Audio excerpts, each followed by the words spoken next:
Fred Jones, President of the Hartland Land Trust. I'd like to begin by thanking all of our members, donors, and supporters from A to Z. Alicata to Zarna. I want to express my gratitude to our dedicated board of directors for the many hours they devote unselfishly to our organization. We are a volunteer organization, and as most of you may know, volunteers don't get paid because the work they do is priceless. Speaking of priceless, we have 2 new members on our board this year. Will Carol, Vincent, and Molly Lefart please stand? Both Molly and Carol will be working on membership and fundraising committee. Hartland is blessed with its environment for what it has in the way of forests and water resources, and for what it doesn't have in the way of industrial parks, shopping malls, interstate highways, all of those large impervious surfaces that don't allow the groundwater to recharge. With that said, there are a lot of myths out there about land trusts, namely that land trusts are anti-development organizations that are out to grab your land. Nothing could be further from the truth. Our land trust was incorporated in Connecticut and determined by the IRS to be tax-exempt 501c3, based mainly on our charitable and educational endeavors for the general public, such as this speaker program tonight. We do have a mission of preserving our town's natural character, and we have the capacity to hold land and conservation easements, with our goal always being the conservation values of the property as the #1 priority. To speak more on this, I'd like to introduce our Land Conservation and Stewardship Committee Chair, Mark Zarna.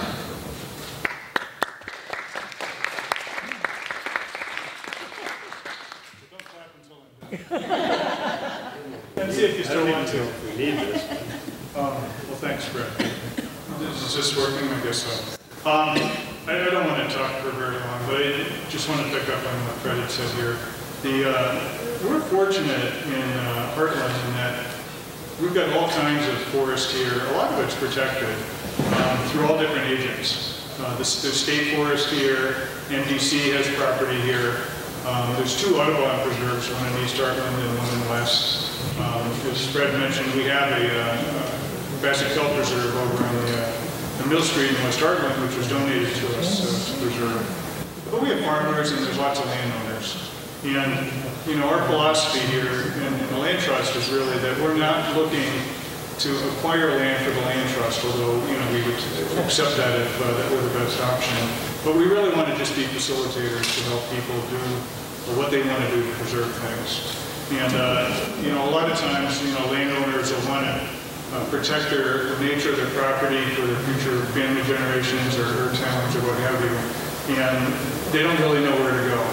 And we don't necessarily have all the answers ourselves, but we have a lot of connections through the Land Trust. And we can put you in touch with different folks. So if you know anybody or you want to, you know, do something in the area of conservation, feel free to give us a call. Our website has contact information. It's heartlandlandtrust.org. And again, we're here to be a resource for you folks and other people in the town. And I think that's the gist of what I wanted to pass on.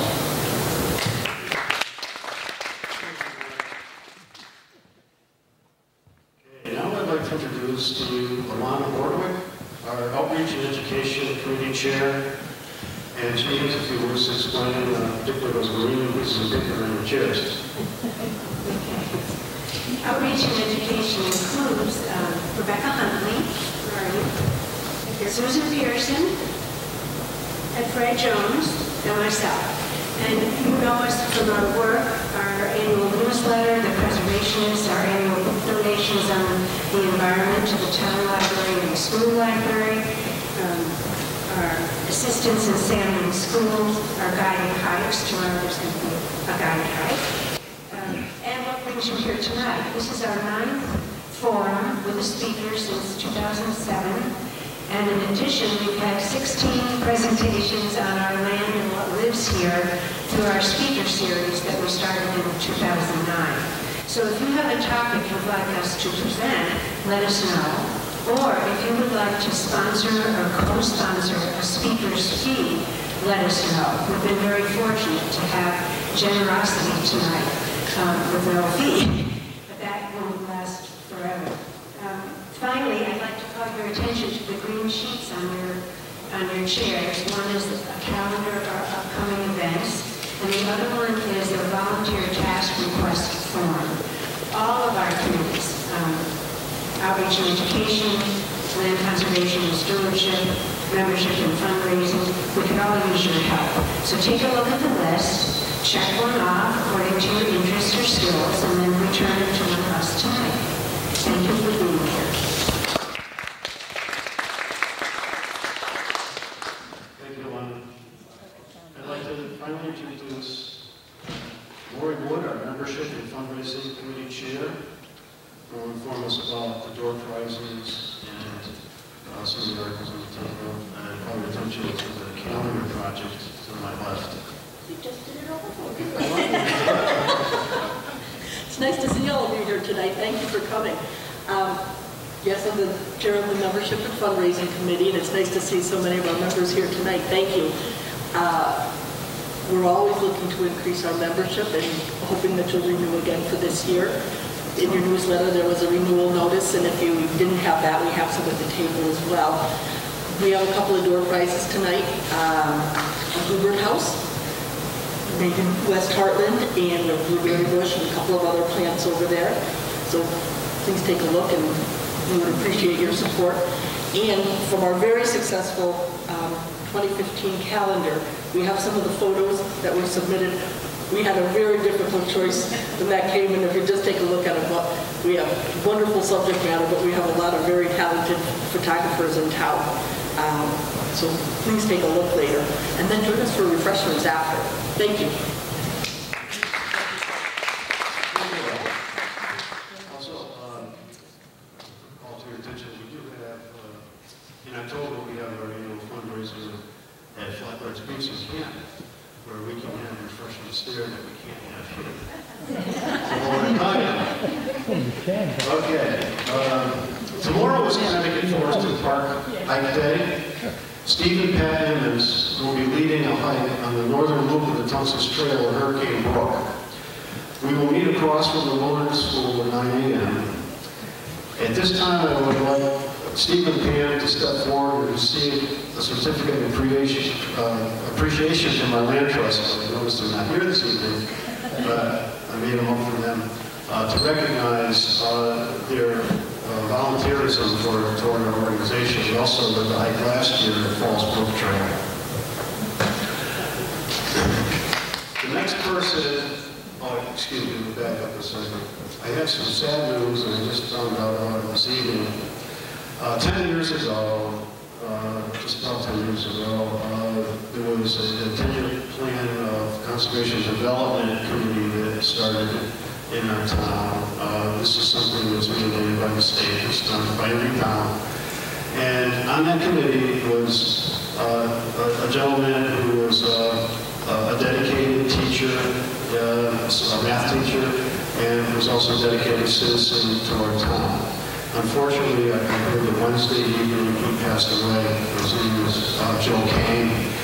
And Joe has, in lieu of flowers, donations maybe made to the Hartland Land Trust. Is that correct? That saddens me much. I tried to recruit Joe to be on the Land Trust board, but he was too busy at the time.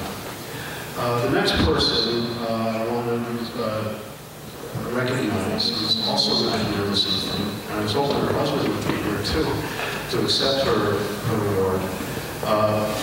Is been a devoted member of our board since its inception of our organization, and she will be retiring from our land trust. The genesis of our land trust was an ad hoc study committee, which this person spearheaded. Many of our original directors sat around her kitchen table as she planned our path to the future. As the first president of the Land Trust, I was pretty much behind the ears, but knew that she was the one to call if I needed any advice. And I called her a lot. In perpetuity was the word she frequently used to remind us of the importance of the work we do. She has spent countless hours giving her time, mostly behind the scenes, preparing and serving refreshments at all of our speaker series meetings and forums. Revered by citizens of our town for all the work she does for the Land Trust, the church, and especially the needy. As Bethany was saying, she was a wind beneath our wings. I feel honored to be the one to present her this certificate to our beloved Joyce Muller. And she will, in perpetuity, be remembered as the founder of the Hartland Land Trust.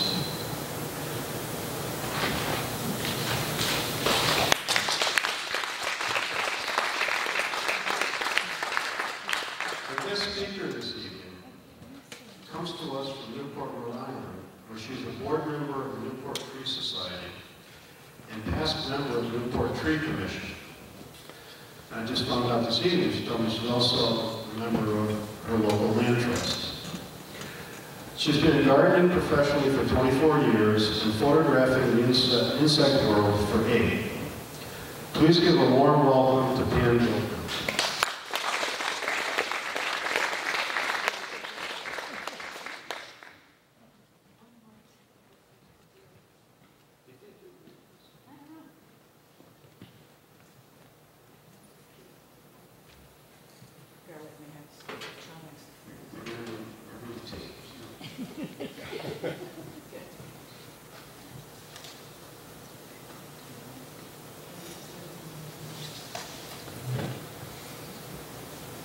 Sorry.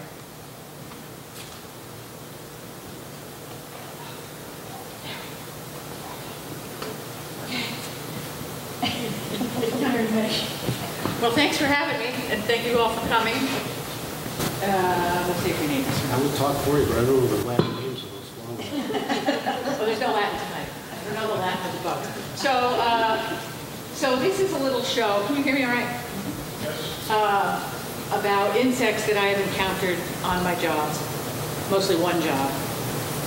My experience with them and what I've learned about them. And it's pretty cool.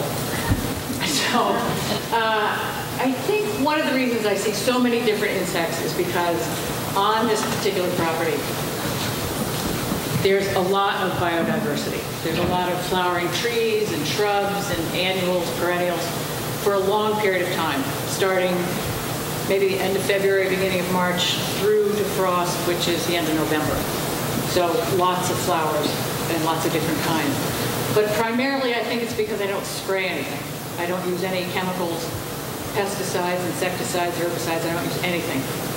If something gets out of control, I'll hand pick it. But mostly, I just let nature take its course because, as you will see, they're all killing each other. There's no need for us to intervene at all. Even insecticidal soap and dormant oil can be detrimental to beneficials. You just have to use them judiciously.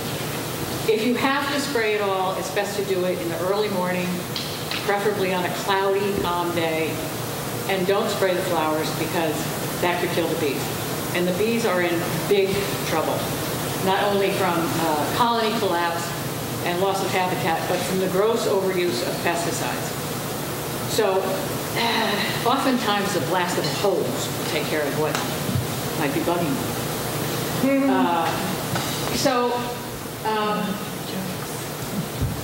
Also, there's 96% of terrestrial birds need insects to feed their babies. So another reason not to spray. And presently, there are about 540 pest insects and mites that are resistant to spray. So the more you spray, the more resistant they become, then things get really out of hand. So if you can not spray, it's probably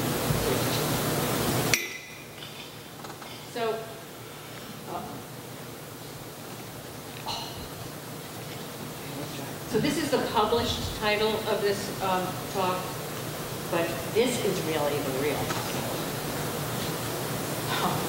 Technical difficulty. See that? Okay. So it's mating and finding food for their babies and finding food for themselves, and that's pretty much what goes on out there. These are my tools of the trade. I don't work without them. My new camera and my loop. So these are two sites that I refer to pretty often. Between the two sites, they have thousands of photographs that you can scroll through for hours, and I've learned quite a lot from them. This book I've used quite a lot. Whitney Crenshaw, the author of this book, is the guy that said at a conference this winter that the dormant oil and the insecticidal sulfur can be iffy out there in the garden. So that's a good one. Has anybody in here read this book? Okay, I highly recommend this to everybody. It's such an interesting and important book. And the message he is trying to convey is why we should all incorporate native plants in the landscape. And the simple reason is because native butterflies and moths only lay their eggs on native plants. So if we have yards full of imported plants from Asia and Europe, which is where most landscape plants come from, they may as well be plastic as far as it goes for sustaining insects and for bird food. So, these guys are going to have caterpillars. And if we don't have the native plants, they don't have anything to feed their eggs. So here's an interesting story that I read this winter and heard Doug Calamay say at a conference. A guy set up a camera on a chickadee nest, and they counted how many times the parent birds left the nest and how many caterpillars they brought back. And chickadees can have up to about 13 days. So either one of the parents left the nest every 3 minutes for 15 hours a day for 18 to 20 days, which comes out to 6,000 to 9,000 caterpillars for one nest of birds. It's shocking, but that's why we have to plant it. Okay, so this isn't supporting any life at all. This entire neighborhood looks like this. There's no trees, there's no flowers. The only thing this is supporting perhaps are Japanese beetle grubs and all that grass. But, so then you have this, but you know what? This right here is the only plant that is going to sustain anything for birds, because everything in that picture is native, except for this pine. And pines can support up to 200 caterpillars. But this is all this does is hide ground. It does nothing for insects or birds. Now, this is how you feel when you go out in the garden with a lot of bugs. I'm going to try to take you from this to this. Awe and wonder and interest. Hopefully. Okay, so this is the vegetable garden at my property that we work at. And lots and lots of flowers. In this garden, there are probably 25 different kinds of annuals, 50 lavender, and all the vegetables and herbs. Lots of flowers, lots of different sizes and shapes to accommodate the different sizes and shapes of insects that come in. There are a lot of parasitic flies and wasps that have teeny weeny mouth parts, and they need tiny flowers to eat. So I'll show you upcoming movie for some flowers that I have around. This is the adjoining perennial garden. And lots of action happens in this blue stone walkway. You can't even believe it. So this is a flower that's very good for the early spring. It supplies a lot of pollen for the early returning bees. You also have pollen here. And I bet you all have this. Dandelion. Yes, I have a whole new appreciation for dandelions now, because they're very, very important for the early returning insects, or more than just the bees. It's darker in here. So this is several of these flowers that I'm going to show you are self-sowers. So once you have them, you'll have them forever. But the good thing about this is that it's early, it's in full flower right now, and it has these little itty-bitty flowers for the tiny bugs. And the umbel-shaped flower, like the dill and this. Here's cilantro. Here's the dill. So you probably can't see, it's a little too bright here. Right here is a little tiny bug, which I didn't see when I of taking the picture, but this is the type of, this shaped flower is really important to have in the garden. For Hey, that- could you get a microphone? It's hard to hear. It really is hard to hear, sorry. Okay, sorry. Seems like I'm shouting. Okay, is that better? Yes. Okay, so this is dill, very important shaped flower. Ammy, this is later in the season and just hundreds of little flowers because the little insects only have to go from flower to flower instead of spending a lot of energy flying the flower. And here it is later in the season. It's usually covered, but when I approach, they usually fly away.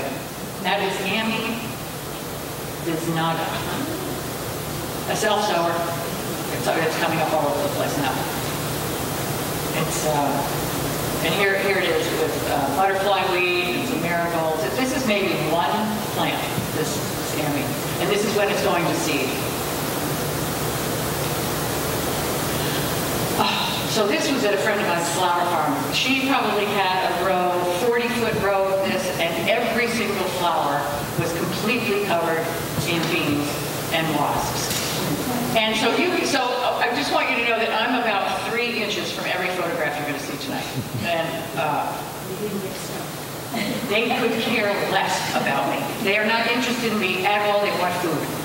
So you really shouldn't be afraid of these guys. When they're in the garden, they don't care about you. They're there for food. Here's a little cutie. And they're after this little bit right there. So here's a female bee that's got these hind legs full of pollen. Her pollen sacs are full to take back to the nest to feed the babies. This is a cute little plant that everything that comes into the garden seems to love. This is a little serpent fly on this little tiny bit right there. Pycnianthemum. I don't know if any of you have this. This is a native mountain mint, and if you want to learn pollinators and insects in the garden, put this in your garden because it is a classroom in and of itself. It's fantastic. On a hot summer day, it's completely covered with insects. It's a mint, so you have to be cautious on that. It's fantastic. It's a lot. It's in the show a lot. Rebecca, the composites are very important to have for the amount of pollen that they supply. Again, here's a little bee full of pollen sacs that will take back to the nest. Borage, another great self-sower. The little sweat bee. So you know Verbena venereensis, you know how tiny that flower is, so that's how tiny that little bee is. Here's a little clue. So downward facing mouth, they're going to eat your plant and hold on tight with those pro legs. Forward facing mouth are going to eat the things that are eating your plant. And they can run. So this is the larva of a lacewing. And they devour aphids in this stage, more so than when they're an adult. That guy's going nowhere fast, right? It's just hanging on there and eating your plant. This, on the other hand, okay, so this guy has a downward-facing mouth, eating the table to make a nest. This beautiful thing. Unfortunately, this was being made on the tool shed door, so it killed me, but I had to destroy this because that was not going to be a good relationship between me and them. Because they were going to come after me because they were going to protect it like you protect your house. So I had to off that. And this you don't want to get near these either. This was a zoom lens, probably a bald-faced hornet's nest. If these things are where you hang out for the summer, you've got to get rid of them. If they're off and away, like up in a tree, that's fine. But it's just not going to be a good relationship if they are near where you are out for the summer. But look at how cute that is. Batman face. They're very, when they're in the garden, they're just fine. They're not going to hurt you. I think in 25 years, I've gotten stoned maybe 5 times, and that's because I've been deadheading flowers early in the morning, and the bumblebees have been asleep underneath the flower. But they're not going to, they don't really care about you, or me. Aphids, okay, so these are usually all over the place, but I don't do anything about these because they are a food source for an incredible amount of insects in the garden. This was taken a couple of years ago. in May, and I thought, well, let's just see who's back in the garden. And within a couple of days, there was not one to be had, or one to be seen. So something, I never saw anything eat it, but there are so many things that eat aphids that it's really important not to kill them. And if they really bug you, just take a hose and spray them off, because it'll ruin their mouth parts, and then they can't chew. Here's their molting skeletons. Predatory ants. Oh.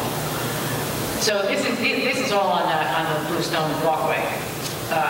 These guys are so busy and so strong and so industrious. They pick up stuff that I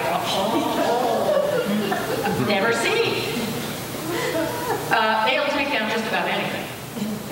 So they clean up and kill stuff. Look at the difference in size, dragging this grub through the grass. It was unbelievable. This little guy.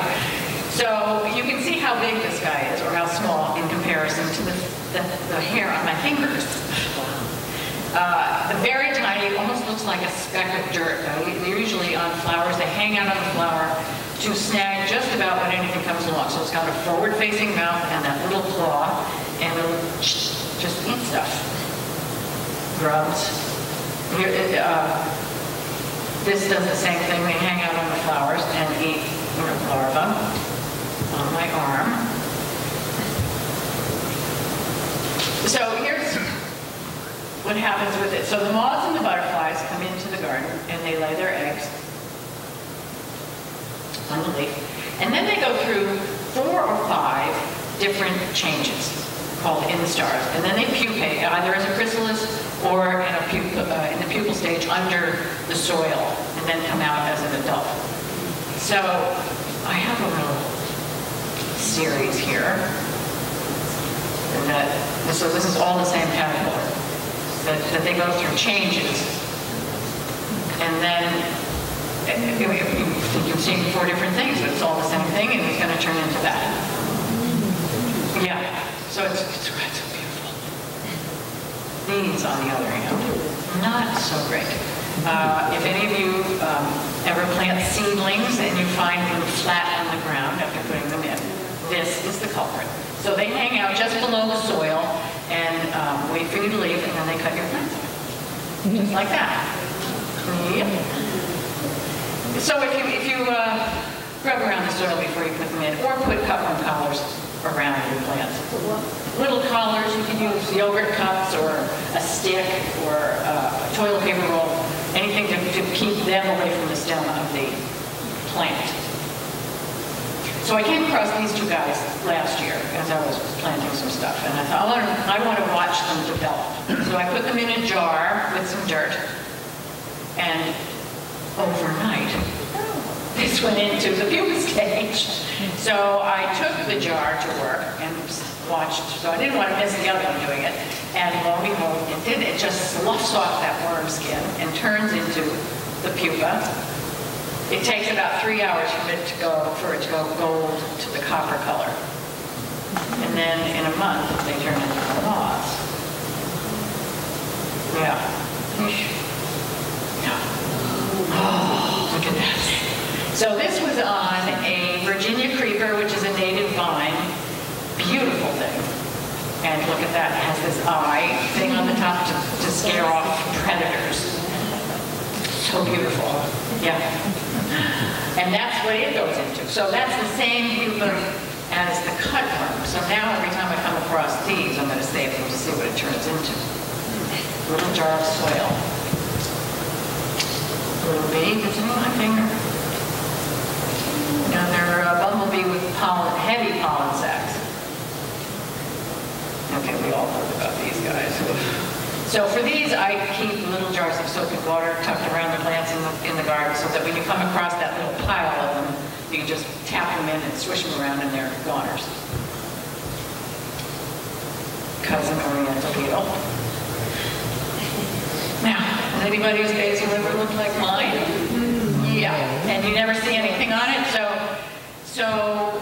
go out at night with a flashlight, and you're probably going to find this guy. So this is an Asiatic garden beetle that hides in the dirt during the day and comes out at night and devours your plants. Uh-huh. Oh, yeah. So this is in the compost pile. That's about the size of a dinner plate. Oh, so squish, squish, squish. But the spiders are also busy at night too, wrapping them up. Blister beetle, a beautiful creature, but wow, very destructive. I thought this damage was done by deer, but it was done by the beetles. Downward facing mouth. There was about 8 hellebores that were completely totaled by these guys. Didn't know what it was, so I took a picture, and I've never seen them again. So I didn't do anything about them.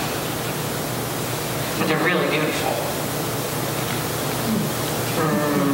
Prehistoric here.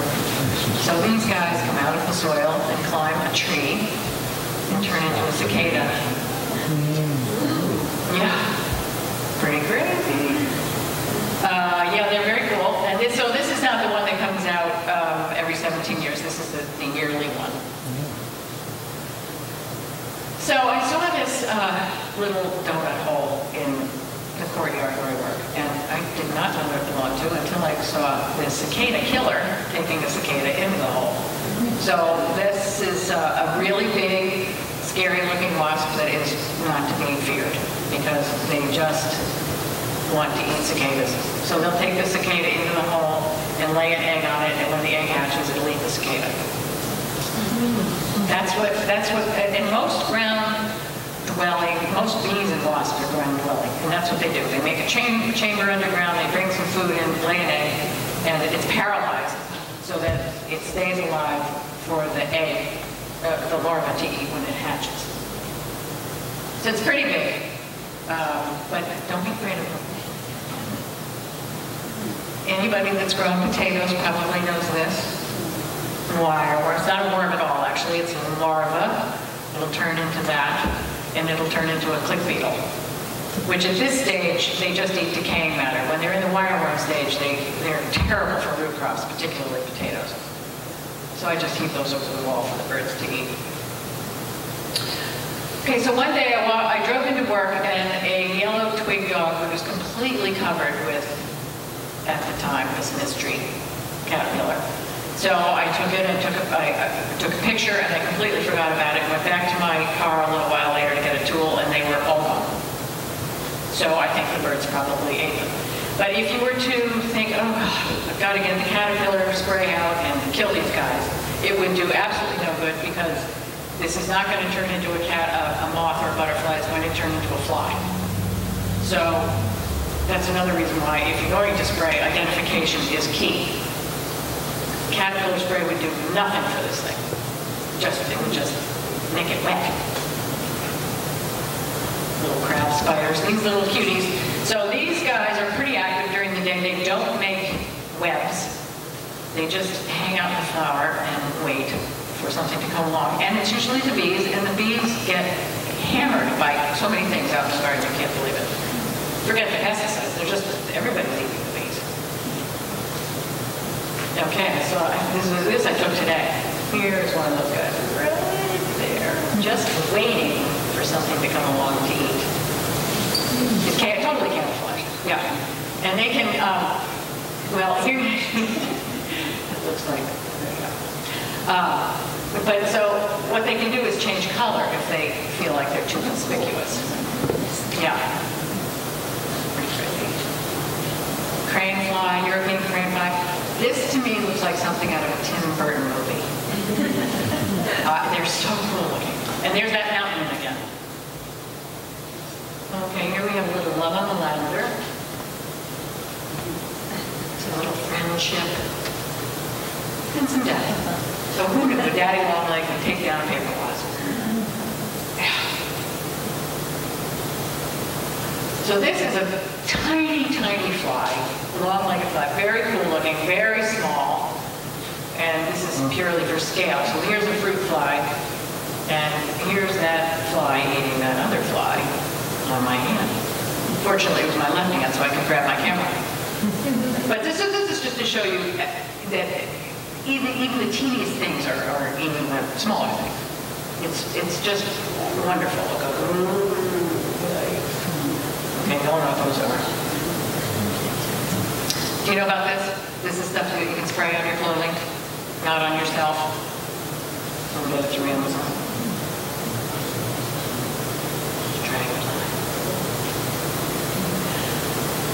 So this I found in the leafleter one time. Wow, this was very big and very interesting looking, and that is going to turn into that.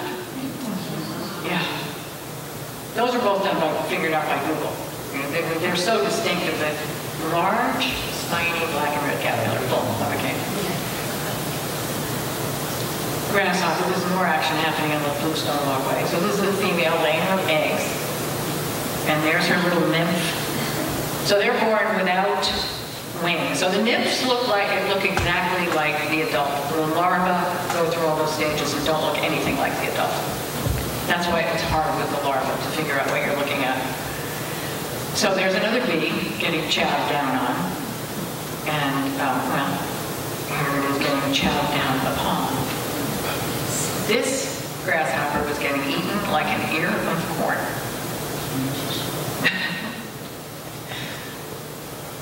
So here's another little mess that's on the patio, but then this is made by the great golden digger wasp, which is a beautiful, beautiful wasp, very docile, will not sting you.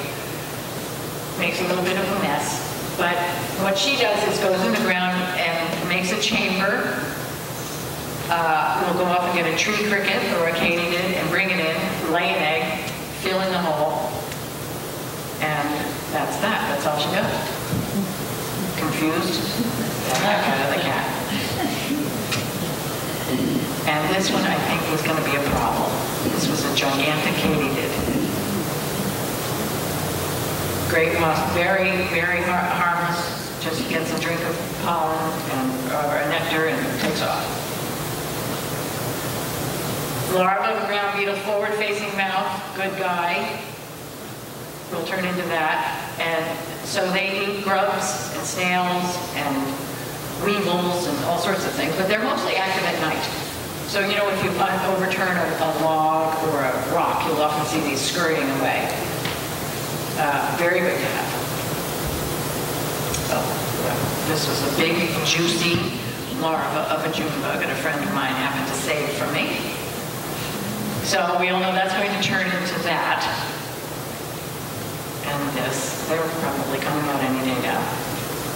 But then there is this wasp, this pelacinid wasp that might look rather scary and you might think this is a big stinger, but in fact this is a female and that is an extension of her abdomen.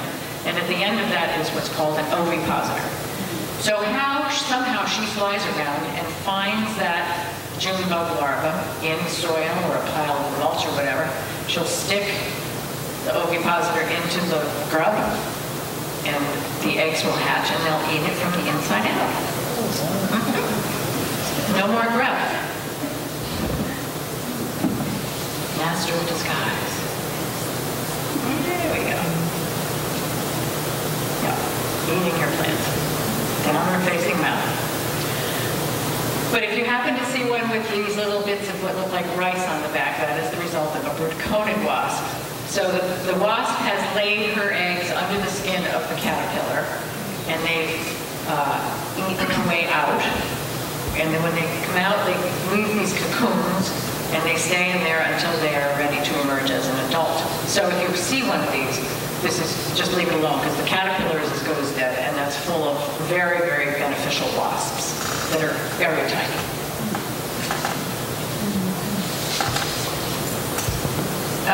Hummingbird moth, which is often confused for the tomato hornworm moth, but this is a moth that's out during the day, and the tomato hornworm moth only comes out at night.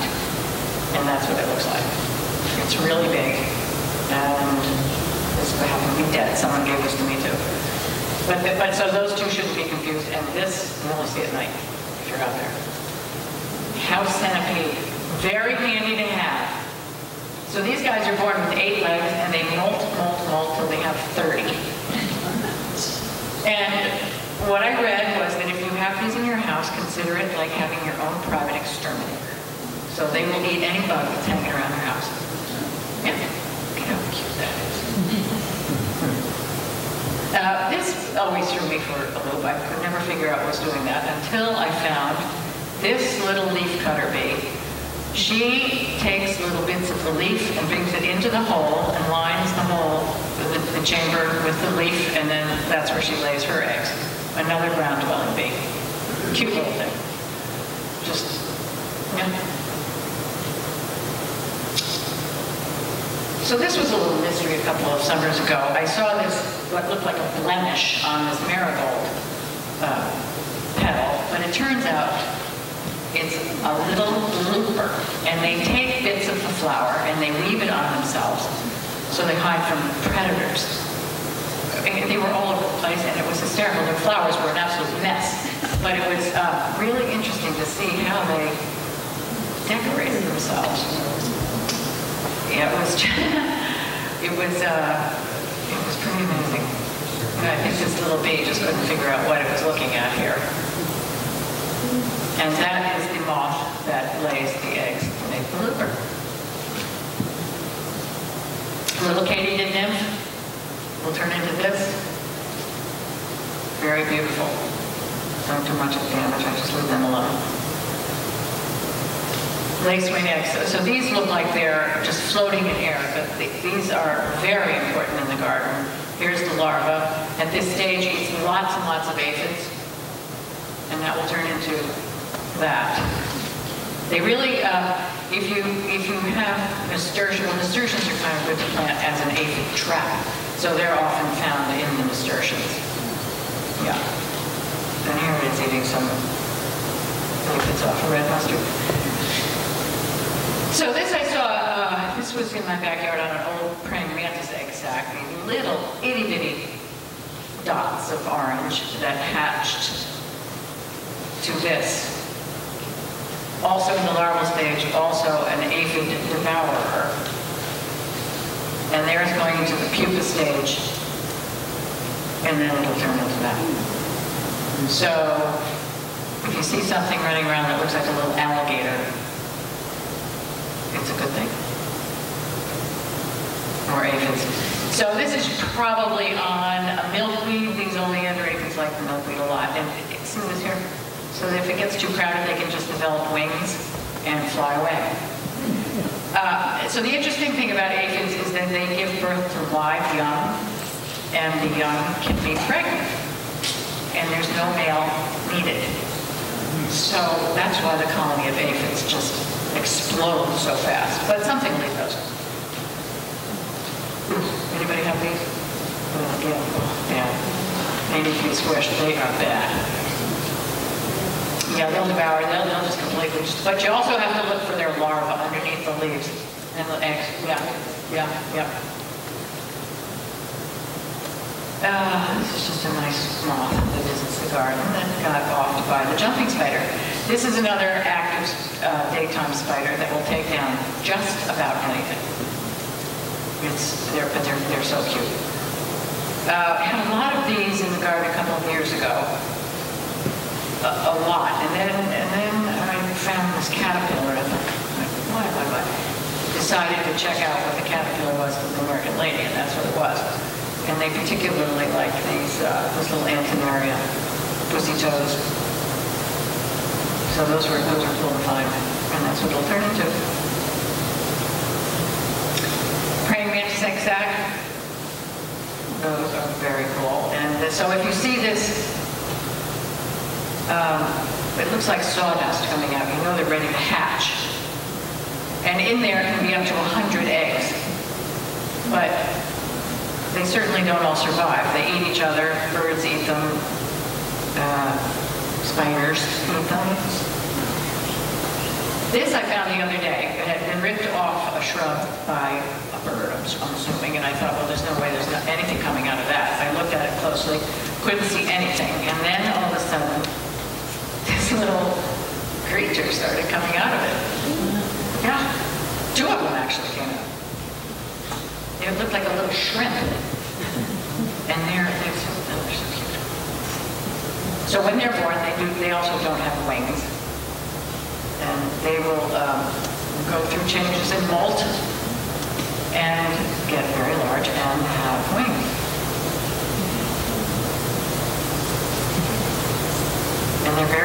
disguising, just hanging out. He was right here, waiting for the bees. I watched one eat 3 bees in a half an hour last year. And here they are mating. And here's the female making her egg sac. Very bright and white when it's first fresh.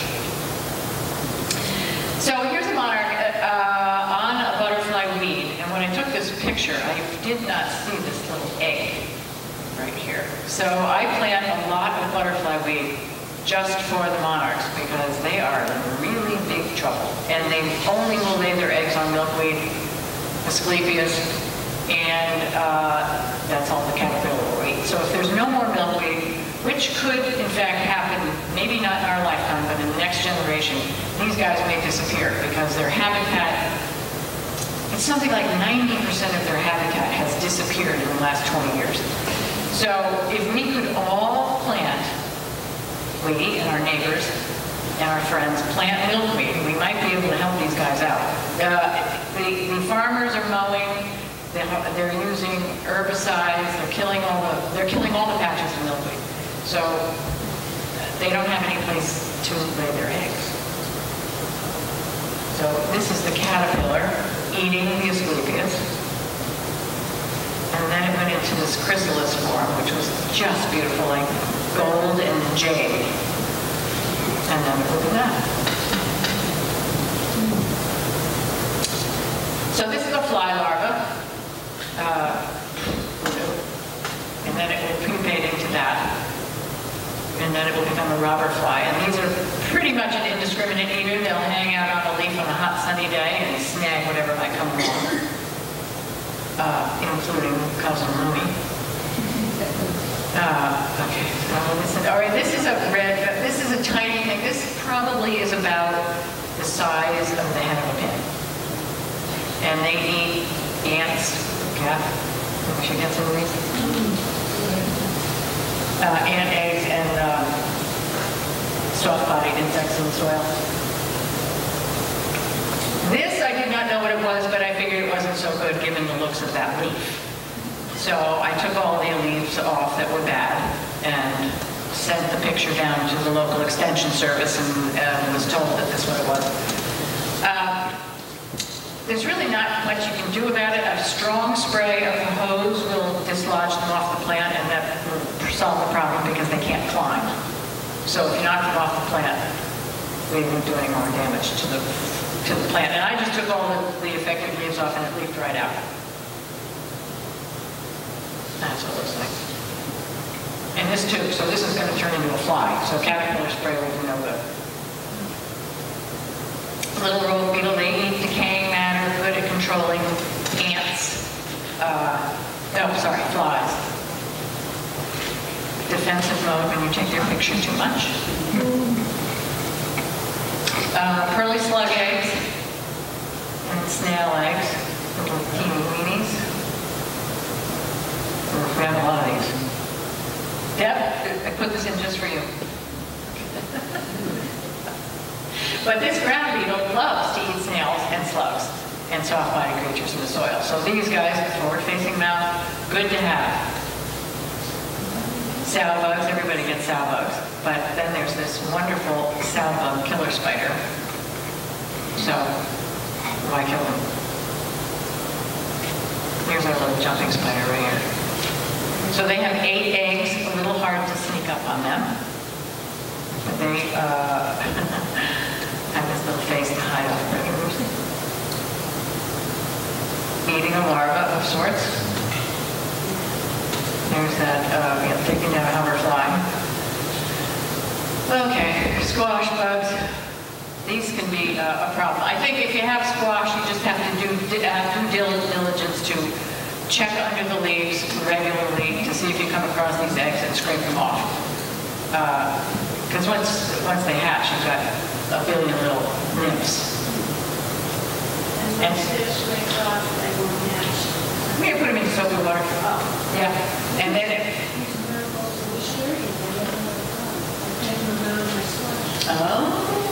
that's a good idea. Great. Plant marigolds and insertions around them. And marigolds, yeah. And that's the adult. So, squish. Yeah. Cucumber beetle, that's a squisheroo as well. The stink bug, yeah. So here's a female laying the eggs, and there are the eggs that are hatched. Now the problem with that is with these two things. So you've got the good spine soldier beetle bug, which will eat caterpillars and armyworms and all sorts of things you don't want in the garden. And then you've got the stink bug on the right. And they look so much alike, it is almost impossible to tell the difference. So I can hardly do that, so I don't kill anything. Maybe this little pointy shoulder here and this clear wing coming out the back, but it's hard. I think this is probably the stink bug because it doesn't have the pointy shoulders, but you know. Well, the marmorated stink bug, which is related to this, has become very bad in agriculture. But you know, I'm a vegetable garden, I'm not worried about it. But it's become quite a problem in major agriculture. Here we're just comparing wrinkles. This little thing is the cutest little thing. So this is a fly. It looks kind of like a bee, but it hovers just like a hummingbird. And this is so good to have in the garden. The other day, I was planting some zinnias. I was watering them to get them ready to plant them. And this little hoverfly was hovering around the plants, and then she laid it stopped on the leaf.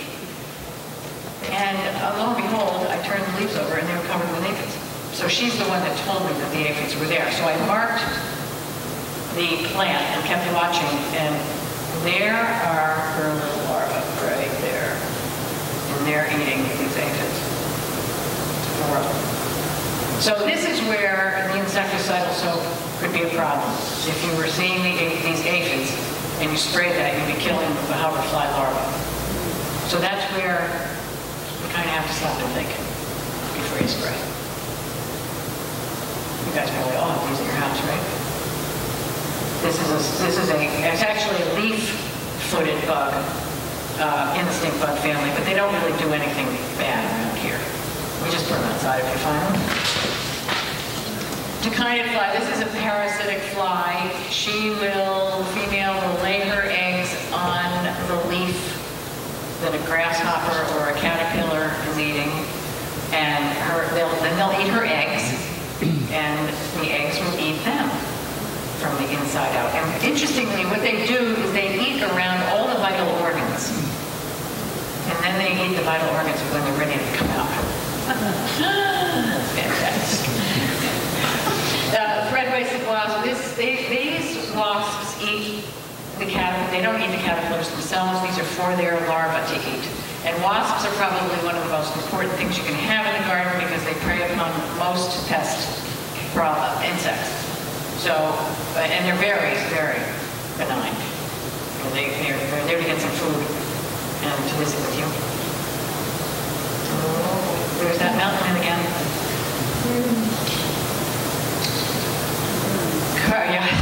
Carpenter bee. Yeah, we have a lot of these at work.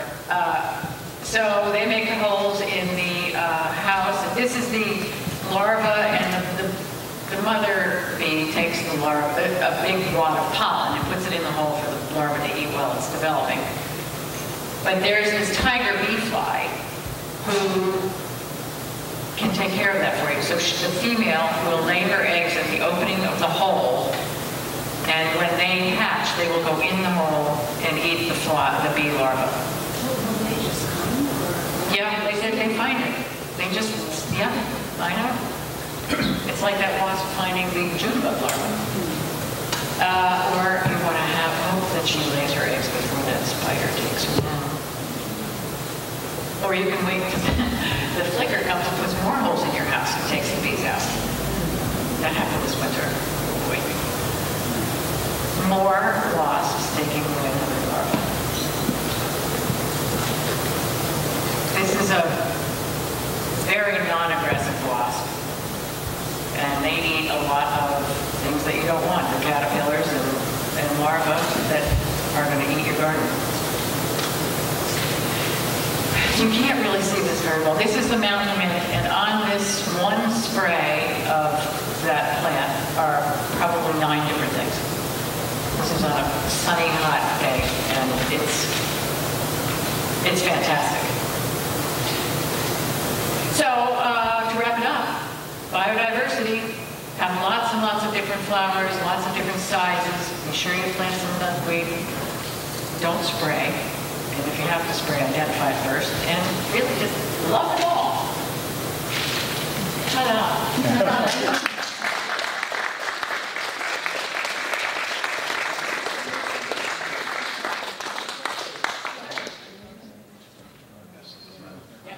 Thank you, Pam, for that awesome presentation. Yeah, any questions?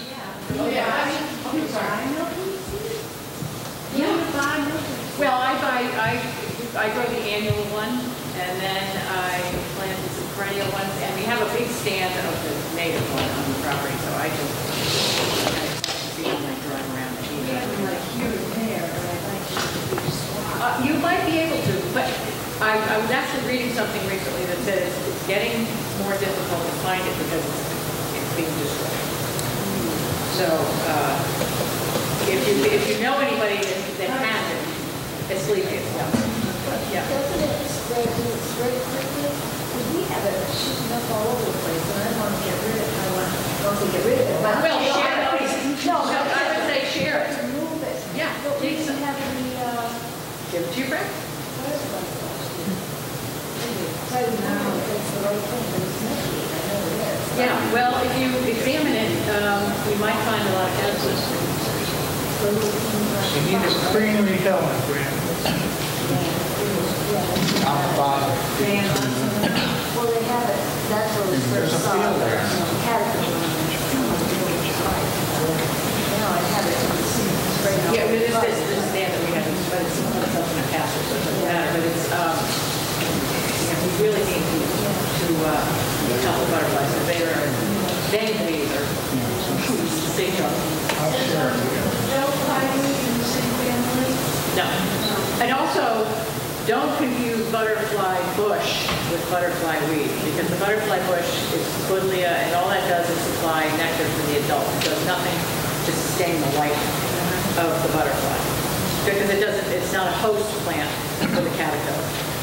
And that's what you want to have, is the food for the caterpillar. Is the butterfly weed and wild? Or is that? Well, that's what milkweed is. That's the same thing? Yeah. Oh, okay. I can't butterfly weed as well. Well, that's not the native Asclepias, yeah. They're all in the Asclepias family. But the native butterfly weed is pink and not very attractive looking for a garden plant, really. But there's the annual one, and then there's the perennial one that comes in pink and orange and white. That's good for the caterpillar? Yep. But the butterfly bush is good for the growth. It's only for the nectar. It's really kind of not much. Pam, some of these bugs you mentioned that are beneficial, like I think you said European bugs beetle or Ground beetle. Ground beetle. Yep. Are there ways to attract those, or do they sell You've got to those, have flowers. or- If you want this stuff in your garden, Yeah. plant flowers. They'll find them. In the cold frame where I work, I have a big cold frame for the winter, and in it were salad greens. And at the end of the winter, the turnip greens were so disgusting with aphids you couldn't even beat them. The whole back of the leaves were covered. I took the windows off, and everything had gone to flower in there. In a matter of no time, there were so many bees and hoverflies in that at those flowers, because it's very early. It was March, so there wasn't a whole lot of stuff flowering, and those aphids were gone in a week. So something was eating them. I know it couldn't have been the syrphid fly that did it that fast, because there wasn't enough time for it to mature. But there's something out there. Spiders, beetles, whatever was out there.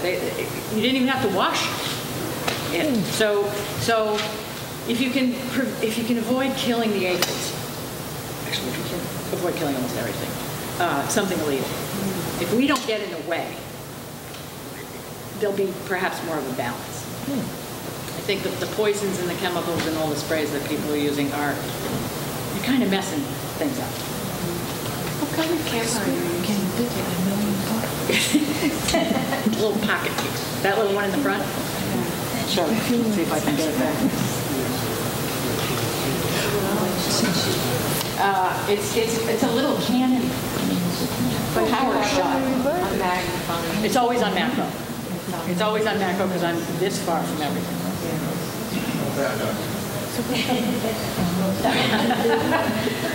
So, anything else? Yeah, how about, it's really not in the garden, but in a lot of the homes around here, there are a lot of ladybugs during certain times of the Yeah, year. those are the Asian ladybugs. Those aren't our regular native ones. And what do they eat? Do you have any idea? Like, do they eat? Probably outside they'll eat the aphids. Inside, I don't know what they eat inside. Probably. Yeah, like they live under Dust mites. boards and that type of thing. They're just hanging out for the winter. Like the stink bug. How do you get rid of it? How do you get rid of them? And I mean, Vacuum, our I house guess. gets inundated. Vacuum clean. I can only vacuum them. Yeah. I actually had a friend who she said there were thousands of them in her house, and she ended up vacuuming. But if you try to squish them, apparently they have this little, they have an orangey. That's their blood. Yeah. I researched it just so you know you can get conjunctivitis and people can get very sick from them. So when you have like 10,000, we have like 10,000. Oh. And I can fill up shop vacuum every single day until they leave. Really? Yeah, Wow. there's not much you can do about it because they're attracted. I read a lot about this. They're attracted to the color of your house. So What color is your house? ours is like a light green, and but at the Wilderness School, the stone building at the Wilderness School, about 1993, when they're introduced by our agricultural community, brought them in, and they didn't realize there would be a problem with them. One day I came to that school and it was orange. The stone building was orange. I was trying to figure it out, and they liked the south side. But the only way you get rid of Neil's right is you got to vacuum them, and that little orange stuff is their blood and comes from their joints. Yeah. And if you have an allergy reaction to it, conjunctivitis, they say move. Really? Yeah, because what they do is when they fly around, as their joints are moving when they fly, that orange stuff, if you step on them, it's orange, that's their blood. And then if you, and it's always constantly, that orange stuff becomes dust. And so if you blow the dust, it can get into your eyes. So it's a pretty bad thing. And I talked to my ophthalmologist and optometrist about it, that I have conjunctivitis, and I said, I never get it. I was wondering if I got it from the Asian bug. And they go, well, we haven't read that. And I said, well, I got articles on it since 2008, which is documented that happened. So they're more troublesome than people realize. Wow. I didn't know You're that. vacuum and then the exhaust coming out. Oh, yeah. Oh, yeah. But, I do get a lot of pleasure collecting. We had a neighbor, he must have done 5 gallons of 7 spraying his house. Tom hooked up Now conduit it's pole to the vacuum hose to get up to the cathedral ceiling. Yeah, it's just electrical. He does at least 2 or 3 sweeps a day. I used to drug on. Wow. But they're gone only temporarily. Well, they may come back, they may not, but they have been coming back lately. We'll see. I'm ready.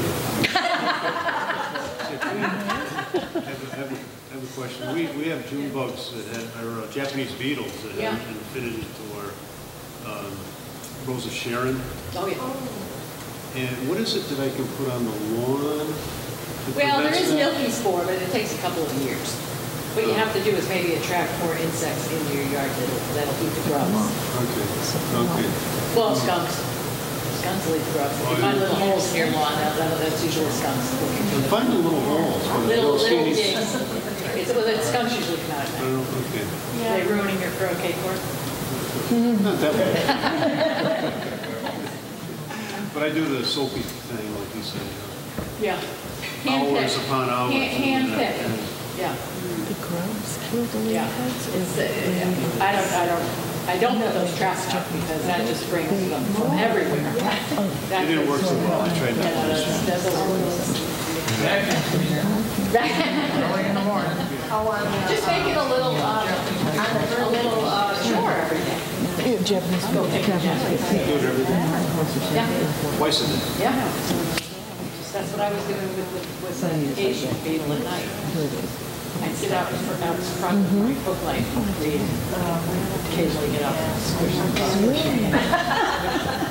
Because they only come out at night. And I find that they're worse when it's droughty, when it's really dry. Regular ones. Any other questions? Well, Pam, thank you very much.